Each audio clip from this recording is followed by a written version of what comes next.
Nós acabamos de cantar que devemos encher os nossos pensamentos de tudo que é justo, das coisas virtuosas, das coisas que vêm de Deus. A melhor forma de enchermos o nosso coração das coisas boas é ouvindo a palavra do Senhor. Então, quero convidar os irmãos para que abram suas Bíblias no Salmo 128. Salmo 128. Esse será o texto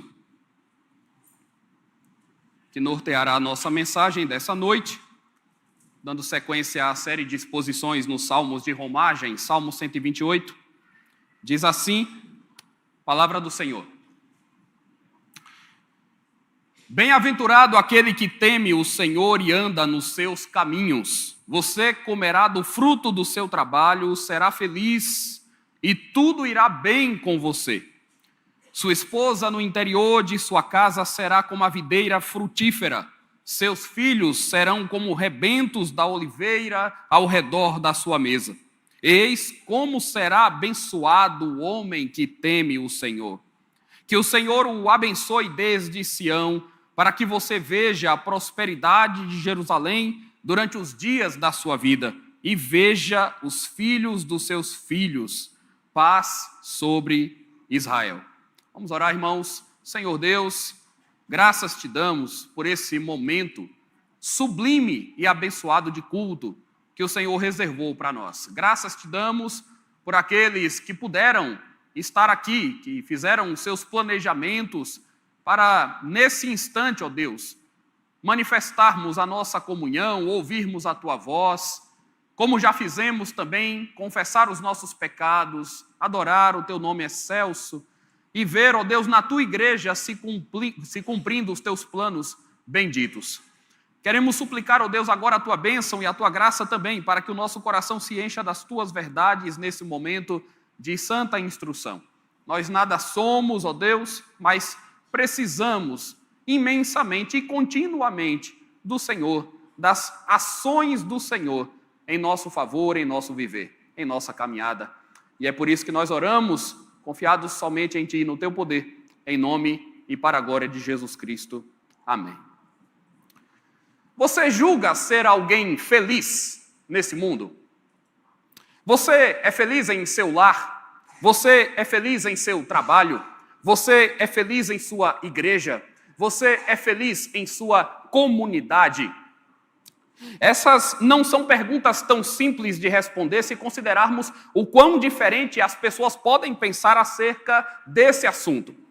Então, o que temos que fazer, irmãos, em um primeiro momento, é evitar a relativização do conceito de felicidade para nos aproximar objetivamente do padrão bíblico de felicidade.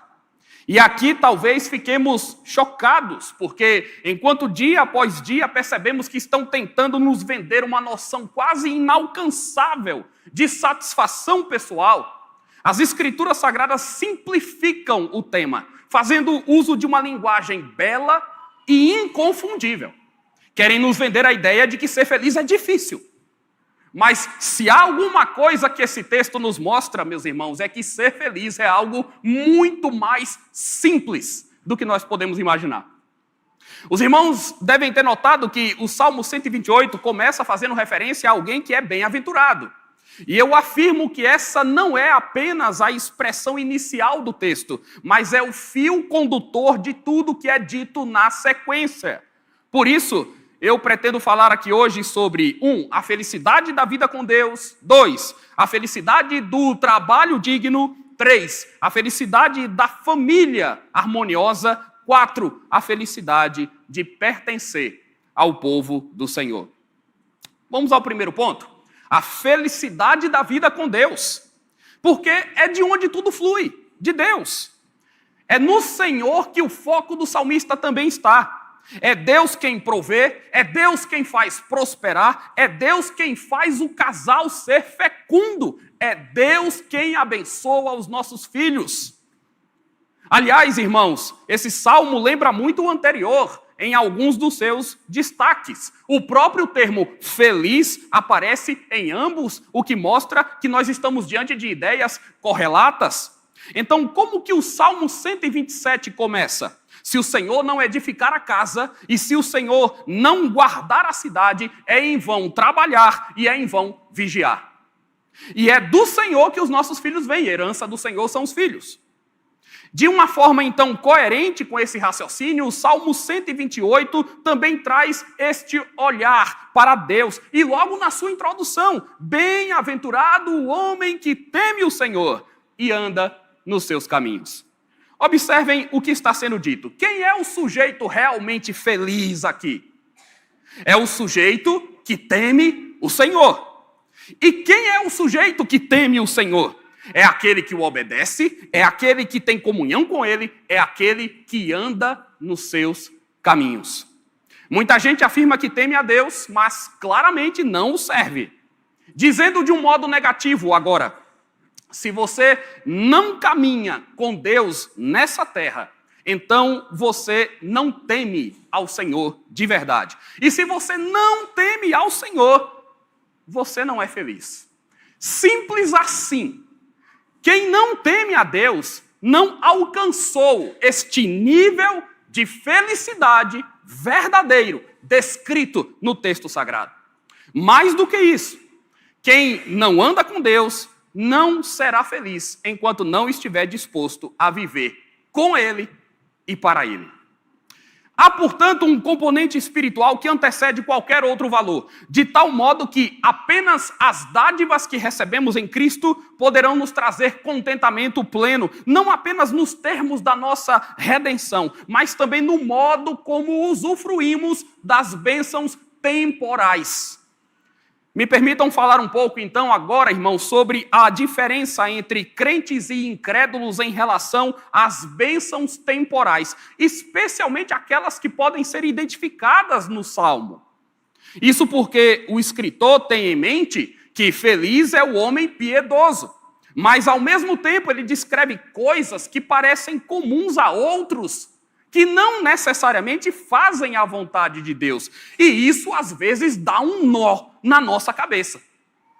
Há pessoas ímpias que têm bons empregos, que pertencem a uma família grande e até influente, que vivem muitos e muitos anos, que parecem ser bem-sucedidas em várias áreas, e assim por diante.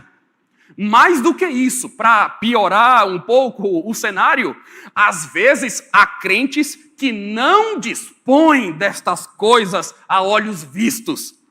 Então, como emitir um juízo de valor e como explicar essa suposta disparidade sem nos tornarmos triunfalistas, achando que ser crente é só contar vitória, mas também sem nos tornar pedantes, julgando quem não se enquadra em todos esses pormenores como um não cristão? 4 considerações prévias. Primeiro, o Salmo é construído em literatura sapiencial. Isso significa que o salmista está analisando circunstâncias gerais e o que ele percebe é que, com frequência, os filhos de Deus gozam desse tipo de alegria. Segundo, leve em consideração que o ímpio é pobre, mesmo quando ele parece abastado. Como alguém já definiu muito bem, tem gente que é tão pobre, que a única coisa que tem é dinheiro. Não é? O incrédulo só tem esse mundo para usufruir e nada mais. Pense nisso. Deus, em sua misericórdia e paciência, às vezes permite que os descrentes experimentem coisas boas. Ele faz isso mesmo na sua benignidade. Porém, meus irmãos, isto é o mais próximo do céu que um ímpio pode chegar. Assim como as turbulências dessa vida são os únicos tipos de sofrimento maiores que os crentes terão que passar, porque já estamos livres do inferno, porque já não estamos debaixo da ira de Deus. Esse pensamento é atribuído a Jonathan Edwards, Então, a terra é o máximo de inferno que pode existir para o crente, quando algumas coisas turbulentas acontecem. Mas esta mesma terra é o máximo de céu que o ímpio poderá desfrutar. Terceiro, o crente não precisa ter todos esses itens preenchidos para ser feliz, porque ele entende que tudo o que lhe acontece ou deixa de acontecer faz parte de um plano divino e que valerá a pena viver para o propósito que Deus traçou para ele, seja qual for. O ímpio não tem isso. O ímpio viverá exclusivamente para si e ele vai se desesperar enquanto o seu checklist não for totalmente alcançado. Mas sabem o que é pior, meus irmãos? O pior é que quando este ímpio conseguir tudo o que ele quer, todos os marcadores dele, este ímpio ainda vai se ressentir de não estar bem. Por fim, em quarto lugar, o crente aproveita aquilo que ele tem, aquilo que ele possui ou recebeu de Deus, mesmo sendo pouco, de uma forma tal que o ímpio jamais poderá aproveitar, mesmo possuindo muito. Talvez o crente viva pouco aqui, mas ele viverá com intensidade na presença de Deus e ele terá uma eternidade no paraíso maravilhoso. O crente de fato tem vida.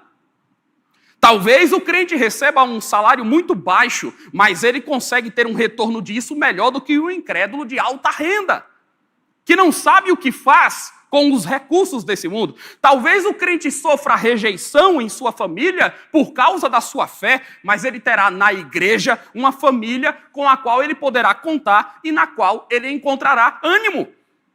Talvez o incrédulo se veja cercado de mais pessoas do que o crente, mas o crente tem mais amigos de verdade, enquanto que o ímpio é bajulado constantemente por interesseiros.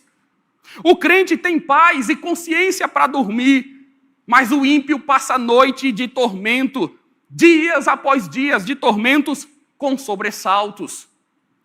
É o profeta quem diz: para os perversos, diz o Senhor, não há paz. O feijão que o crente come é muito mais saboroso que o banquete sofisticado comido por um ímpio.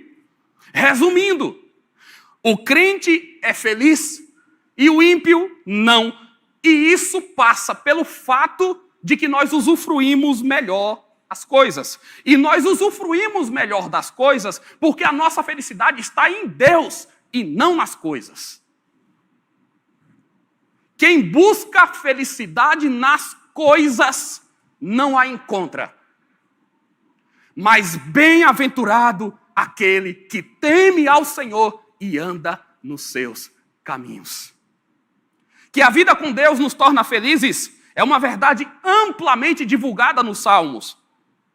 Se tomarmos como referência algumas passagens do Saltério que trazem essa expressão bem-aventurado, notaremos o que é ser feliz de fato.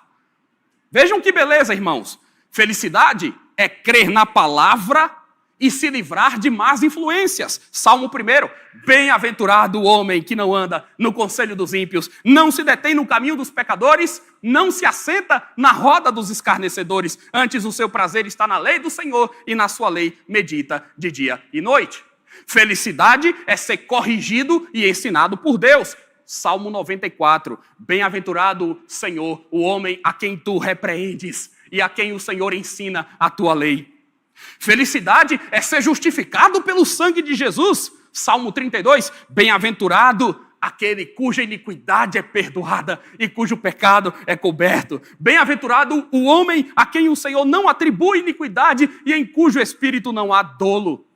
Felicidade é socorrer os outros sabendo que Deus nos socorre. Salmo 41, bem-aventurado o que acode ao necessitado. O Senhor o livra no dia do mal. O Senhor o protege, preserva-lhe a vida e o faz feliz na terra. Não o entrega à discrição dos seus inimigos. O Senhor o assiste no leito da enfermidade. Na doença, tu lhes afofas a cama. Felicidade é viver de forma íntegra. Salmo 106, bem-aventurado os que guardam a retidão e o que pratica a justiça em todo o tempo. Felicidade também é adorar a Deus. Salmo 84, bem-aventurados os que habitam na tua casa. Louvam-te perpetuamente. Bem-aventurado o homem cuja força está em ti, em cujo coração se encontram os caminhos aplanados. Felicidade é depender de Deus. Salmo 34, provai e vede que o Senhor é bom. Bem-aventurado o homem que nele se refugia. Nada falta aos que o temem. Tudo isso, irmãos, é para mostrar que a felicidade verdadeira está em Deus, porque em Deus nós temos tudo o que nós precisamos. É que para nós, muitas vezes, bombardeados por essas influências consumistas, materialistas, nós colocamos o conceito de felicidade em coisas menores, muito menores do que aquelas que nós recebemos da parte do Senhor. É difícil para o homem cheio de altivez dizer, felicidade é ser perdoado, porque o homem cheio de altivez nem sequer acha que tem que ser perdoado. Mas aqui está a nossa felicidade. Nós devemos ser imensamente gratos por essas bênçãos que nem sempre saltam aos olhos, que nem sempre são visíveis, mas que são reais e que fazem tanta diferença. Segundo lugar, meus irmãos, a felicidade do trabalho digno. Vejam só, tenhamos em mente aqui a mensagem anterior. Nós vimos que, se o Senhor não edificar a casa, todo o trabalho que tivermos será em vão. Sem Deus, será inútil levantar de madrugada, deitar tarde, comer o pão conquistado com suor. Agora, com o auxílio divino, Salmo 128. Com o auxílio divino, você comerá do fruto do seu trabalho. Feliz serás, ou será feliz, e tudo irá bem com você. Uma única frase que descreve com extrema graciosidade a ação favorável do Senhor para que sejamos produtivos e prósperos. Enquanto temos deveres para cumprir e enquanto buscamos provisão para as nossas famílias, devemos saber que Deus é o nosso grande benfeitor, que nos dá a saúde, que nos dá o trabalho, que nos permite desenvolver atividades úteis para o nosso bem, para o bem das pessoas e para a sua própria glória. Essa é a perspectiva correta que nós devemos ter ao nos dedicarmos em nosso trabalho. O Criador deu trabalho ao homem no Éden, e o nosso sustento seria conseguido de uma forma muito mais fácil sem o pecado. Disso sabemos. O pecado trouxe dificuldades em nossos labores, mas ainda assim, Deus abençoa os esforços daqueles que o temem. E Deus nos permite angariar recursos suficientes para que nos mantenhamos e para que ainda possamos praticar o bem. O que ocorre, irmãos, é que não apenas as agruras típicas de um mundo caído são minoradas pela providência de Deus, como até mesmo o trabalho mais árduo pode ser recebido de bom grado pelo crente.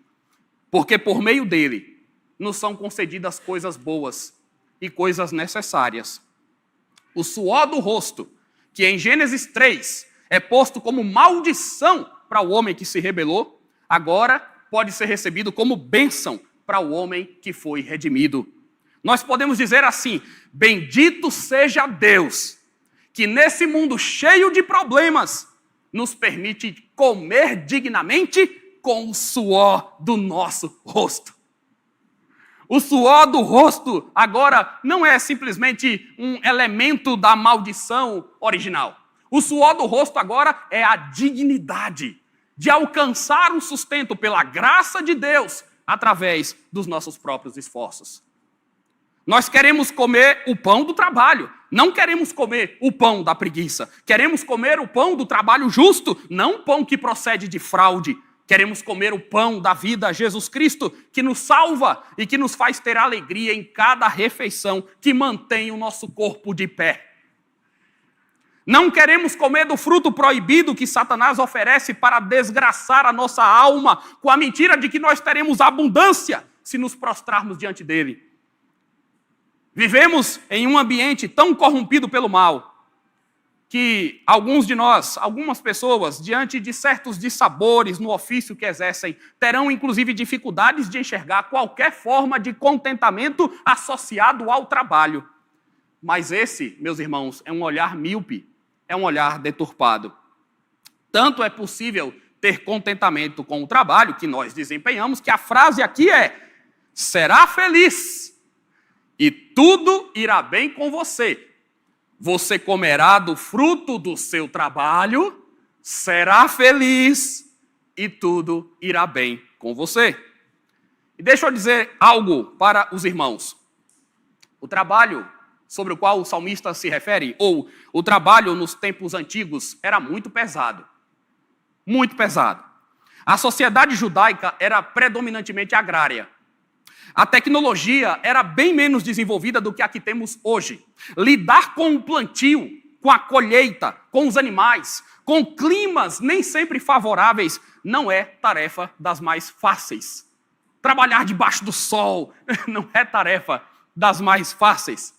Ainda assim, o salmista aponta o trabalho das mãos dos fiéis como sendo uma bênção de Deus. E eu não sei como você tem administrado ou quais têm sido as suas lutas no ambiente de trabalho. O trabalho ficou mais difícil realmente depois do pecado. Mas eu vou sugerir algumas atitudes biblicamente orientadas acerca do seu papel como crente no ambiente profissional ou no ambiente de trabalho. Primeiro, ore para que Deus seja com você no trabalho que você exerce. Ore pelos seus colegas, pelo seu chefe, pelos seus subordinados. Segundo, faça o melhor que você puder. Busque os melhores resultados, tendo em vista que naquela função você está a serviço de Deus. Sobretudo de Deus. Em Colossenses, o apóstolo Paulo diz: servos, obedecei em tudo ao vosso Senhor segundo a carne, não servindo apenas sob vigilância, visando tão somente agradar a homens, mas em singeleza de coração, temendo ao Senhor. Nós trabalhamos para Deus em primeiro lugar, pensando na glória dele em primeiro lugar. 3, a despeito disso, não viva para o trabalho e não faça do trabalho um ídolo. Muitas pessoas tropeçam aqui. Viva para Deus e use o trabalho que Deus te deu para alcançar objetivos nobres. Coloque as coisas no devido lugar. 4, não abra mão de seus princípios de fé e dê bom testemunho daquilo que você crê. Veja, no contexto do trabalho, você será testado como crente algumas vezes. E no contexto do trabalho, você vai se ver desafiado de diversos modos. É um contexto em que os dilemas, inclusive, podem aparecer. No contexto do trabalho, enfrentamos crises, momentos de estresse, discussões que podem ser mais ou menos acaloradas, boas e más personalidades com as quais teremos que lidar, celebração pelo alcance de metas, interação entre funcionários, imprevistos, ou seja, o trabalho oferece todo tipo de oportunidade para que você faça bom uso dos seus valores como servo de Deus. Foi para ali que Deus te enviou. E é lá que Deus quer que você faça a diferença. E ainda o trabalho te coloca diante de pessoas com as quais você não conviveria, talvez, se você tivesse a oportunidade de fazer essa escolha. Isso é maravilhoso. Conviver com quem nós não queremos conviver. Para sermos amadurecidos e para cumprirmos o plano de Deus que é melhor do que o nosso. Aproveite. Peça a Deus para usá-lo da melhor maneira. 5º lugar. Finalmente, faça bom uso do fruto do seu trabalho. Seja inteligente e econômico, mas não seja mesquinho. Administre sua renda com sabedoria e responsabilidade. Não desperdice seu ganho patrocinando causas inconvenientes a um crente. Ofereça algum conforto possível para a sua família. Ajude quem realmente precisa. Não abra mão de ser um dizimista fiel. E invista no reino de Deus com generosidade. Se você fizer essas coisas, você comerá do fruto do seu trabalho, será feliz e tudo irá bem com você. Terceiro lugar, vamos ao terceiro ponto. A felicidade da família harmoniosa. Isso reluz no texto também. Quando eu uso o termo harmoniosa aqui, eu não quero dizer uma família perfeita, obviamente. Não existe família perfeita. E eu acho que isso já ficou claro para todo mundo. Não existe família perfeita. Nós sabemos que debaixo de cada teto em que nós estamos, há um agrupamento de homens, mulheres, crianças ou jovens que ainda são pecadores, que estão vivendo debaixo do mesmo teto. E eles são pecadores, embora sejam cristãos. Portanto, quando eu falo em família harmoniosa, eu quero me referir a uma família em que tudo e todos estão no seu devido lugar. Ou pelo menos em que todos têm consciência do que devem fazer, do papel que têm. Todos estão comprometidos em levar adiante a missão que Deus deu a cada um. O marido, a esposa, os filhos, estão todos conscientes desse papel. Nada como uma casa em que todos os seus integrantes temem a Deus. E nem sempre isso é possível, nem sempre alguns crentes poderão desfrutar disso, mas nada como essa realidade aqui descrita. A luta contra o pecado sempre vai existir, em qualquer metro quadrado desse universo, mas ela será muito mais exitosa naquela família que está edificada sobre a rocha, sobre a cruz e sobre a palavra de Jesus Cristo. Se esse não é o seu caso ainda, nem tudo está perdido. Continue firme como crente, dando testemunho. Quem sabe, pela misericórdia de Deus, você não consegue ganhar para Cristo a sua esposa, você não consegue ganhar para Cristo o seu marido, seu irmão endurecido, seu pai, seu filho, enfim, Deus sabe de todas as coisas. Aqui, o cenário que o salmista tem em mente é o de uma família bem ajustada e bem orientada na fé. É essa família que viaja junto até Jerusalém, que caminha resoluta em direção a Deus. Ele pinta um ideal em que tudo funciona bem. É como se ele estivesse nos apresentando um ideal de Deus, um padrão que deve ser buscado. É um ideal que nós devemos perseguir e que Deus, por vezes, concede sim, por sua misericórdia, a seus servos. Eu tenho, às vezes, a impressão de que nem sempre os irmãos que podem desfrutar da alegria de ter uma família inteira, assim, servindo a Deus, têm a exata dimensão dessa bênção. E eu vou dizer, se você tem toda a sua família aos pés do Senhor, glorifique a Deus, essa é uma bênção tremenda. E nem todo mundo pode desfrutar dela. Em alguns casos, nós ouvimos relatos de gerações e gerações dentro de uma mesma família, em que a santa semente foi sendo semeada por muitas décadas e fez surgir pastores, missionários, diáconos, irmãs dedicadas, esposas exemplares, instrumentistas que usam seu talento a serviço do Senhor, uma quantidade enorme de gente que se devota a Deus publicamente, de modo que a família se projeta, inclusive em benefício da igreja, e a igreja muito beneficia também a família.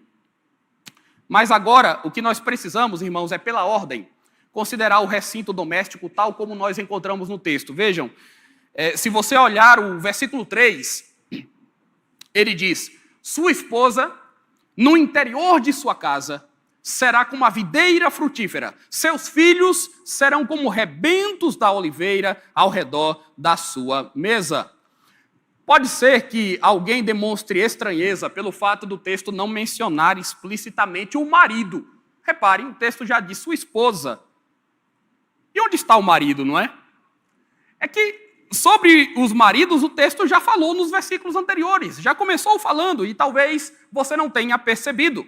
Isso porque o salmista, em princípio, se reporta a uma figura masculina. Ele diz, bem-aventurado, e aqui está ocultado, mas bem-aventurado o homem que teme o Senhor e anda nos seus caminhos. No próprio verso 3, diz, sua esposa. Sua esposa no interior da sua casa. Bom, se a menção é a uma esposa, o que se presume é que essa é uma palavra que está sendo dirigida inicialmente a um homem crente, que tem uma esposa e que tem filhos diante de si. E por que essa presunção existe, meus irmãos? Por uma razão muitíssimo clara na Bíblia. O homem foi colocado como cabeça da família. Ao homem cabe originalmente duas funções primordiais. A primeira é a liderança do seu lar. E liderança em todos os aspectos. Liderança emocional, liderança administrativa, liderança decisória final, mas, sobretudo, liderança espiritual. E existe o ônus e o bônus disso. Como em tudo. É um desafio, não é uma tarefa qualquer. O homem tem uma prerrogativa sacerdotal em sua família. O homem crente é o primeiro pastor dos membros da sua família. Eu estou me referindo, claro, ao homem crente. Ele é o primeiro pastor da sua família. Vocês, homens de Deus, varões convertidos, vocês têm um pequeno rebanho nas suas mãos, em suas casas, suas esposas e seus filhos. O homem que serve a Deus está sujeito a Jesus e debaixo da autoridade de Jesus, guardadas as devidas proporções, ele é uma figura do próprio Cristo dentro da sua família. Quais são os 3 ofícios que Jesus exerce? Rei, profeta, sacerdote. O homem crente em sua casa deve governar. Aliás, nós vimos, inclusive, no texto que foi lido hoje pela manhã, ele governa a sua casa. Ele tem que saber governar bem a sua própria casa. Então, vejam, ele deve, além de governar, transmitir a mensagem do Senhor. Ele deve ensinar acerca de Deus, orar pelos seus, promover a educação na justiça dos seus filhos. Deve, com amor e de forma convicta, conduzir sua família nos retos caminhos, de todas as formas que estiver ao seu alcance e contando sempre, claro, com a graça de Deus. Sem a graça de Deus, nenhum de nós vai muito longe. Esse homem que teme ao Senhor e anda nos seus caminhos, no verso 1, é um homem que traz a sua família junto no projeto de servir a Deus. Esse homem tem a iniciativa de Josué quando disse: eu e a minha casa serviremos ao Senhor. A voz de comando desse homem chama para Deus. Irmãos, vejam bem, eu não estou explanando aqui sobre dificuldades específicas de alguns homens ou de algumas famílias por circunstâncias tais e tais, ok? Existem casas em que os homens não são crentes, existem casas em que a esposa e os filhos é que são, existem situações em que o casal ou uma das partes se converteu tardiamente, alguns filhos já não estão sob a tutela dos pais, etc, etc, etc. Nós não estamos tratando de coisas casuísticas aqui. Questões específicas devem ser ponderadas em cada caso concreto, de maneira mais particular, e sempre nós poderemos encontrar auxílio de Deus para qualquer mazela. Eu estou enfatizando aqui preceitos gerais, porque é isso que nós temos no texto. Essa é a primeira função do homem crente, liderar a sua família, especialmente conduzindo-as aos pés de Jesus. Ligado a essa, a segunda função do homem aqui é de provedor do lar.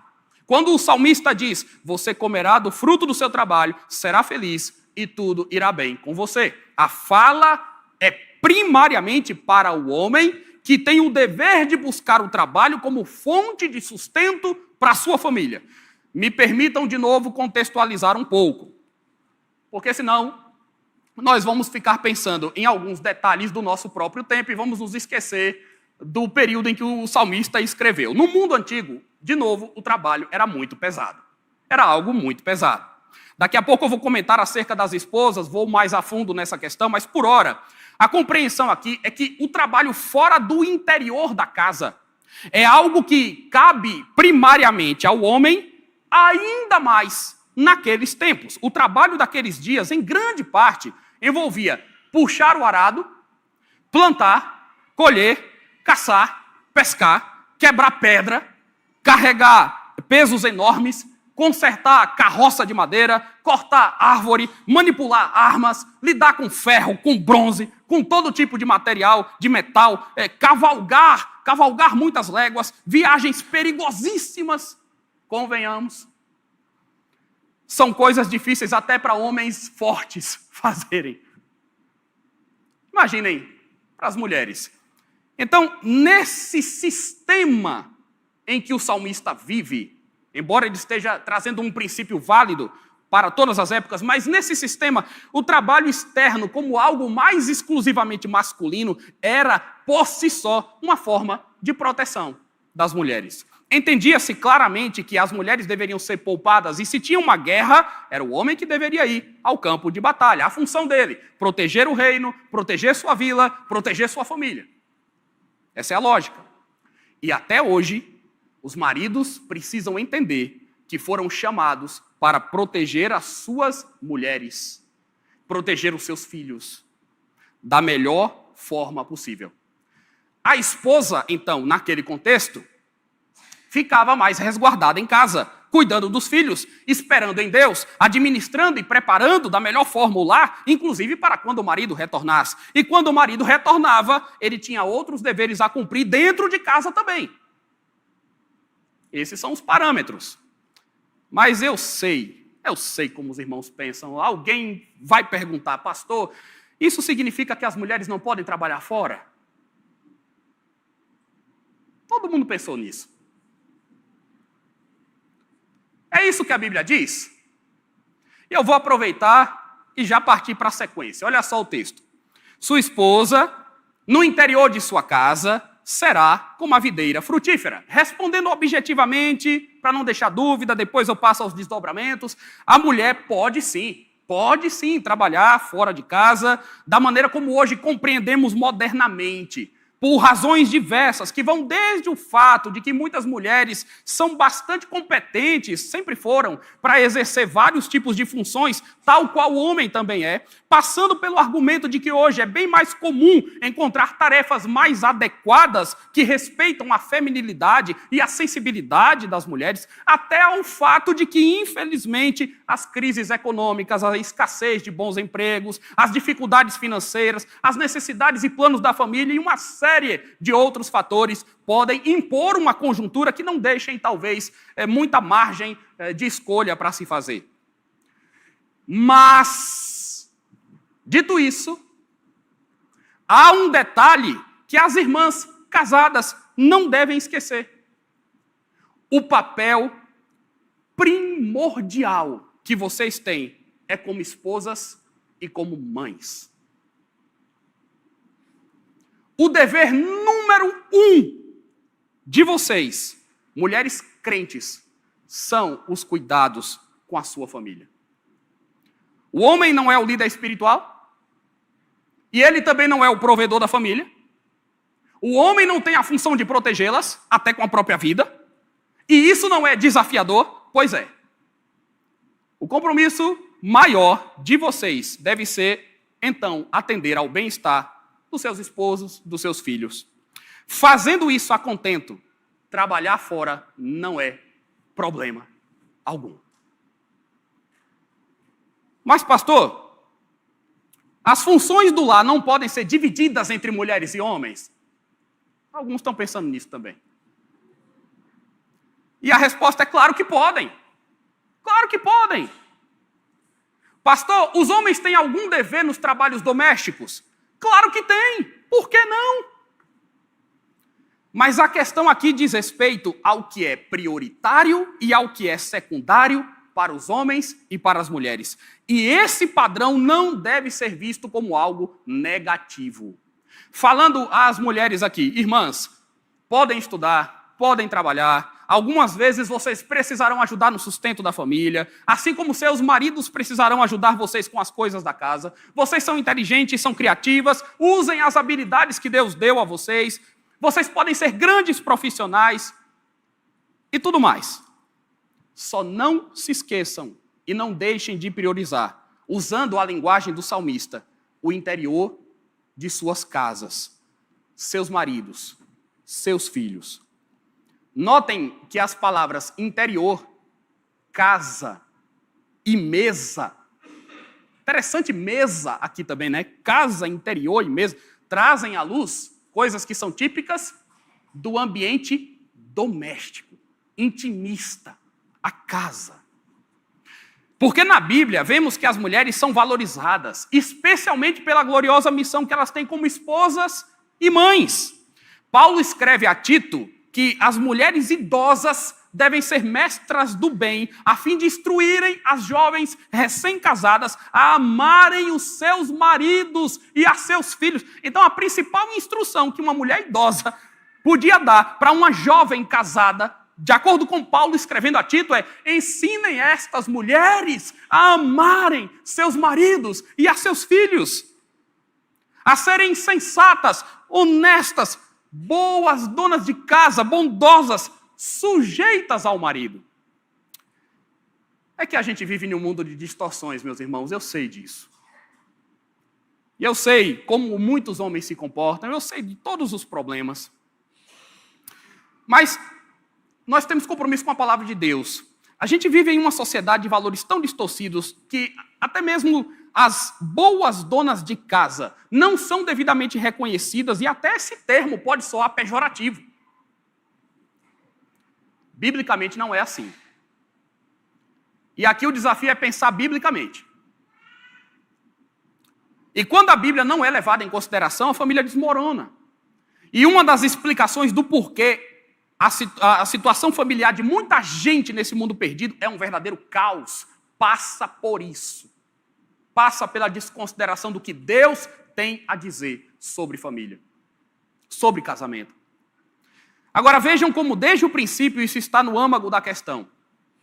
Vejam os nomes que são dados à primeira mulher. Ela é chamada de varoa. Esse é o primeiro nome que ela recebe. Ela é chamada de varoa porque do varão foi tomada. Depois ela é chamada de Eva. Por quê? Por ser a mãe de todos os seres humanos. Varões, valorizem suas mulheres pelo fato de elas serem suas esposas, pelo fato de elas serem mães de seus filhos. Amem estas mulheres na condição especial que Deus deu a elas. E vocês, minhas irmãs, vocês devem ser mulheres que amam a família e que se dedicam a ela.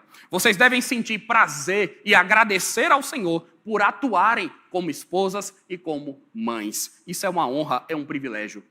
Alguns não podem imaginar a enorme diferença que vocês fazem nessa esfera de atuação, inclusive para a sociedade.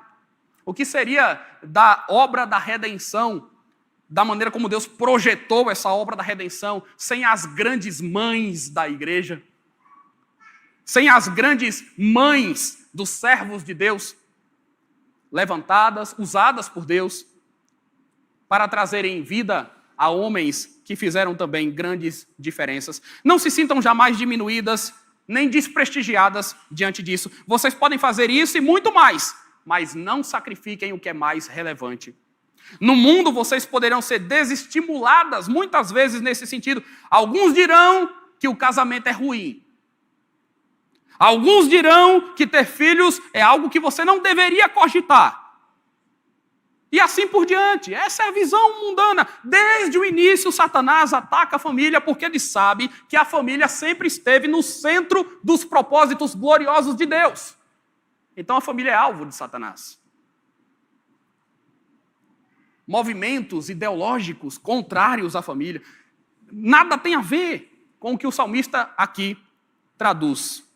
E vejam, o texto ainda diz: a mulher como videira verdadeira, os filhos como rebentos da oliveira ao redor da mesa. Por que o homem do Salmo está feliz com isso?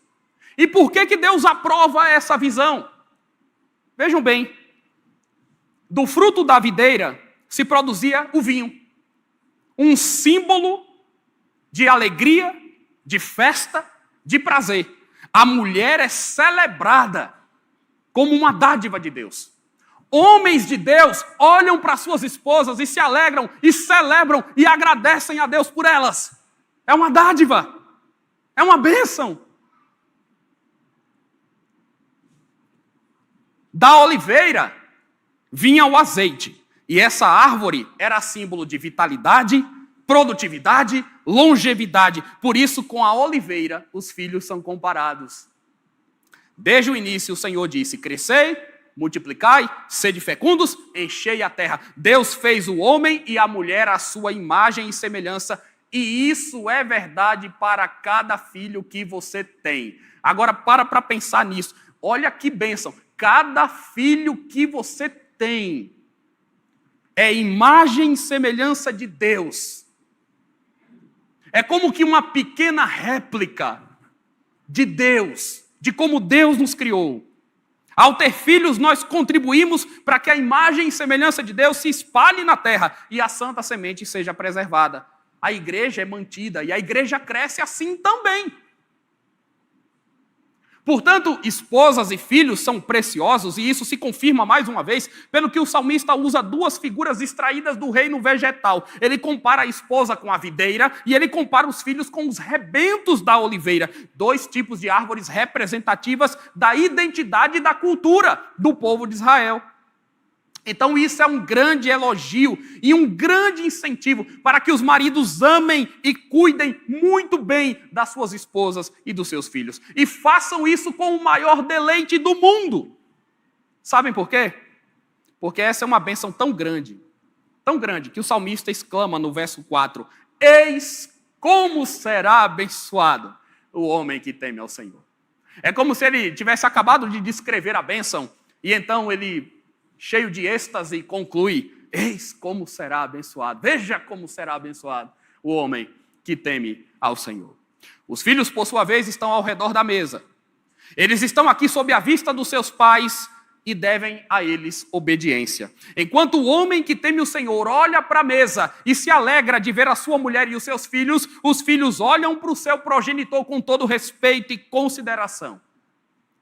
Mas sobre a relação de pais e filhos eu falei na pregação anterior, ao expor o Salmo 127. Quem quiser pode depois acessar o canal da igreja e ouvir novamente. Lá a gente falou bastante sobre a relação pai e filho. Hoje, a minha ideia era centrar atenções mais no casamento mesmo, que começa com a união do homem com a sua mulher. E os filhos, obviamente, surgem depois. E eu digo para vocês, casais, que às vezes vocês erram o alvo, porque estão tão preocupados em lidar com as questões imediatas ou mais práticas do dia a dia, e estão tão preocupados em lidar com os próprios filhos, que se esquecem de cuidar melhor de fatores elementares da relação conjugal. E aí começam as cobranças, os desgastes, as trocas de farpas. Se vocês investissem mais na saúde da relação marido e mulher, seus filhos poderiam ver grandes exemplos ao notar que estão em um lar em que seus pais jogam no mesmo time. E que os filhos entendam isso, os pais estão no mesmo time, do mesmo lado. Um lar em que o papai ama muito a mamãe respeita e ama muito o papai. Sabem qual é a melhor coisa que vocês podem fazer pelos seus filhos? Fortalecerem e alimentarem a união conjugal. Façam isso, vocês terão mais felicidade em uma família mais harmoniosa. Em quarto e último lugar, a felicidade de pertencer ao povo do Senhor. Irmãos, o quarto ponto que eu quero ressaltar aqui diz respeito à felicidade de fazermos parte do povo de Deus. Fazer parte da igreja. E aí vamos aqui já falar diretamente para nós. Fazer parte da igreja de Jesus é um privilégio para além de qualquer expressão que possamos usar. O apóstolo Paulo escreveu para a igreja de Éfeso, e quando ele foi falar da grandeza do amor de Deus sobre aqueles irmãos, ele dizia, assim habite Cristo no vosso coração pela fé, estando vós arraigados e alicerçados em amor, a fim de poderdes compreender com todos os santos qual é a largura e o comprimento e a altura e a profundidade, e conhecer o amor de Cristo, que excede todo entendimento, para que sejais tomados de toda a plenitude de Deus. Pensa um pouco nisso. Deus ama o seu povo, e Deus ama você em Cristo, de tal forma que Ele te trouxe para o arraial do povo que Ele ama. E isso significa que há bênçãos de Deus muito significativas, extraordinárias, que Ele tem reservado apenas para nós, para os membros do corpo de Cristo. Exatamente por isso os judeus peregrinavam. Eles peregrinavam cantando salmos de romagem pelo caminho. Eles faziam viagens longas, desafiadoras, porque eles queriam estar em Jerusalém, reunidos com o povo do Senhor. Eles entendiam não apenas que dali, na reunião com o povo de Deus, viriam bênçãos sem medida sobre eles e sobre suas famílias, mas mais do que isso, eles entendiam que estar ali era uma bênção por si só.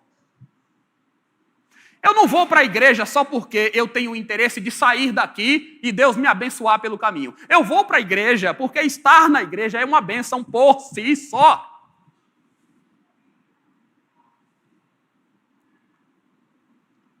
Eles faziam parte do povo escolhido. Tem noção do que é isso? Fazer parte do povo escolhido de Deus. E isso trazia uma felicidade imensa. Então a pergunta agora é: você é feliz por estar entre os escolhidos de Deus? Você é feliz por fazer parte do povo de Deus, da igreja de Deus, do corpo visível e invisível de Cristo? Porque se isso não faz o seu coração palpitar mais forte, bater mais forte, eu não sei o que é que pode te empolgar. Dá uma olhada nos versos finais do Salmo 128. Que o Senhor o abençoe desde Sião, para que você veja a prosperidade de Jerusalém durante os dias da tua vida e veja os filhos dos seus filhos, paz sobre Israel. Notem que o homem que caminha feliz é abençoado em termos do presente e em termos do futuro. Se você observa os versos 2 e 3, ele está falando do presente. Sua esposa no interior da sua casa. Você comerá do fruto do trabalho. Mas agora, nos versos 5 e 6, nós temos uma projeção de futuro. A forma como essas palavras estão postas sugerem que isso pode ser uma espécie de bênção sacerdotal transcrita. É como se fosse uma simplificação da bênção sacerdotal. Nesse caso, o que nós temos é o seguinte: o peregrino se deslocou de algum lugar rumo a Jerusalém. Ele desfrutou de alguns dias ali, de muita alegria, celebração, culto, adoração a Deus com os seus irmãos. Mas antes de retornar em seu caminho, ele ouve o pronunciamento de uma bênção que é tanto nacional quanto pessoal. Reparem que os versos 5 e 6 estão muito bem encaixados, expressando que essa é uma bênção única, mas que envolve tanto o povo de Israel quanto as famílias de Israel em particular. E o peregrino podia voltar em paz. É como se ele, ao voltar, ouvisse: que o Senhor te acompanhe desde Sião, que você veja os filhos dos seus filhos. Meus irmãos, o que é que isso significa? Que Deus abençoa nossas famílias, e na junção delas, temos a reunião do povo do Senhor, que também é abençoado. As nossas famílias juntas formam uma família maior e mais forte, a família da fé. Os descendentes que nós geramos também se juntam para adorar a Deus. Mas o que eu quero que você observe agora é que a família que serve a Deus está entrelaçada e é inseparável do povo que serve a Deus. Note bem, a família que serve a Deus não se separa do povo que serve a Deus. Desde os tempos antigos, o pacto de Deus não envolve apenas indivíduos, nem grupos, mas envolve um povo que ele decidiu redimir. Então, a sua satisfação não deve estar apenas em ver os seus filhos se desenvolvendo em casa. Não deve estar apenas em ver os seus filhos se desenvolvendo de forma cognitivamente, intelectualmente. Não simplesmente que os seus filhos aprendam a manejar algumas coisas, ou a tocar um instrumento, ou a falar um idioma, ou a aprender a dirigir. Enfim, seu filho está se desenvolvendo. Isso deve alegrar o seu coração. Mas o seu prazer deve estar, sobretudo, em ver os seus filhos se desenvolvendo na fé diante de Deus e participando ativamente da igreja e do povo de Deus. Esse deve ser o nosso esforço, a nossa oração. O seu deleite não está apenas na manutenção de um casamento feliz com a sua esposa ou com o seu marido, mas em saber que o casamento é um reflexo de uma aliança maior entre Cristo e a igreja, sendo que você faz parte da igreja. E essas coisas não estão e não podem ser separadas como alguns pensam. Tanto que em um destacável ensino sobre casamento, Paulo diz assim, olha que interessante isso, irmãos. Paulo fala, eis que deixará o homem a seu pai e a sua mãe, e se unirá à sua mulher, e se tornarão os dois uma só carne. Ele está falando de casamento, do casamento comum. Só que ele faz uma pausa, aí ele diz assim, ó, grande é esse mistério, mas eu me refiro a Cristo e à igreja. E aí ele volta a falar do casamento comum. Não obstante, vós, cada um de per si também ame a própria esposa e a esposa respeite a seu marido. Essa mistura que Paulo faz, essa mistura que a gente vê aqui, não é por acaso. Vocês tenderão a ter um casamento melhor na proporção em que vocês forem mais participativos na vida da igreja, porque na igreja vocês entenderão como funciona o casamento de Cristo com o seu povo e aprenderão a fazer funcionar melhor o casamento e o lar. Esse é o detalhe. Dessa forma, você se empenha pelo bem da sua família em primeiro lugar. E por extensão, você se empenha pelo bem da igreja. Você faz do seu lar uma igreja. E você na igreja sente que está em casa com o Pai Celestial e com todos os seus irmãos. As igrejas são uma grande fonte de bênção para as famílias e as famílias são grandes fontes de bênção para as igrejas. Façam a parte de vocês para tornarem suas famílias fortes, porque famílias fortes geram igrejas fortes. Famílias fortes e igrejas fortes em Jesus podem abalar esse mundo e fazer recuar as forças das trevas. Criem seus filhos para Deus em casa, com leitura da Bíblia, com oração, com culto, mas traga-os para a igreja como parte disso. Porque a lógica é que após frequentarem a igreja, eles poderão retornar para casa como filhos melhores e mais crentes. Quando os nossos filhos nascem, a igreja também ganha novos filhos. Sabe esse homem que é bem-aventurado, que teme ao Senhor e que anda nos seus caminhos? Esse é um homem que viveu desde cedo dentre o povo de Deus e por isso aprendeu a amar esse povo. O adorador iria retornar com a perspectiva de que desde Sião, desde o templo, desde Jerusalém, o Senhor o abençoaria para onde quer que ele fosse. E a bênção de Deus abrange duas coisas aqui. Verso 5, ele veria a prosperidade do povo de Deus durante os dias da sua vida. E verso 6, ele teria vida longa para ver seus filhos, seus netos, sua descendência avançando para a glória de Deus. O crente vê Deus abençoar a sua família. E ele vê Deus abençoar o povo. E ele se alegra com isso. Irmãos, vejam que grandes homens de Deus na Bíblia não estão preocupados somente com questões particulares. Homens de Deus na Bíblia têm o coração no reino de Deus. Não basta que eles sejam prósperos, eles querem que o reino de Deus prospere junto. É por isso que Moisés, que vivia entre os tesouros do Egito, acaba recusando ser chamado de filho da filha de Faraó, preferindo ser maltratado junto com o povo de Deus. Ele não quer o status de ser filho da filha de Faraó. Ele prefere estar junto com o povo de Deus, ainda que sofrendo. É por isso que Daniel tem uma posição de prestígio na Pérsia. Mas mesmo com o decreto de morte, ele continua abrindo as janelas do seu cômodo para orar em direção a Jerusalém. Ele coloca a sua vida em risco, porque ele quer interceder, como fazia todos os dias, pelo seu povo e pelo povo de Deus. É por isso que Neemias está bem confortável no palácio real, mas ele resolve sair dali e ir para a linha de frente, ajudar Jerusalém a se reerguer. Ele poderia pensar, eu estou muito tranquilo e confortável aqui. Sou muito bem tratado, tenho uma profissão de respeito. O rei me respeita. Mas ele abandona esse status e quer ver o povo de Deus recuperado, restaurado, crescendo. A continuidade da igreja de Deus envolve uma herança e um legado, assim como os nossos filhos carregam com eles as marcas que nós imprimimos. Concluindo, na lista das maiores bênçãos para o homem da Bíblia e para o salmista estão o desfrute do bem, a longevidade, a prole abençoada e a paz. Então, que desde esse lugar de culto, Deus abençoe vocês por onde vocês forem, meus irmãos.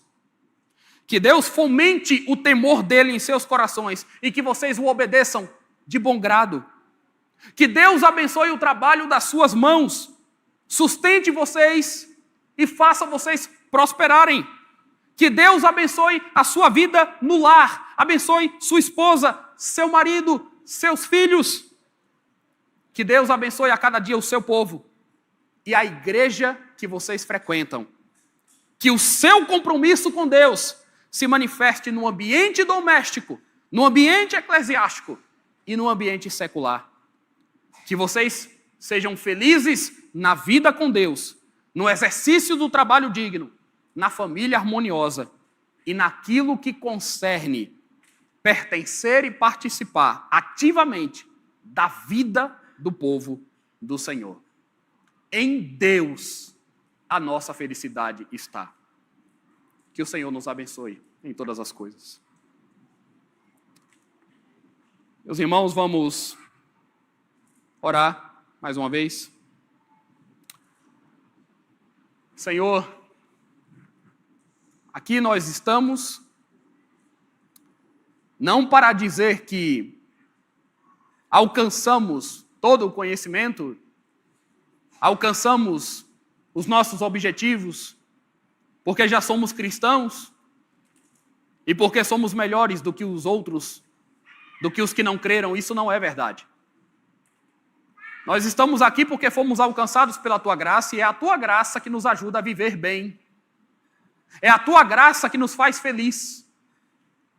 É a Tua graça, a Tua presença e a comunhão com o Senhor que nos ajuda a construirmos famílias sólidas sobre a rocha. É a Tua graça que nos mantém em meio ao Teu povo, porque sem ela nós já teríamos nos afastado, como muitos se afastam.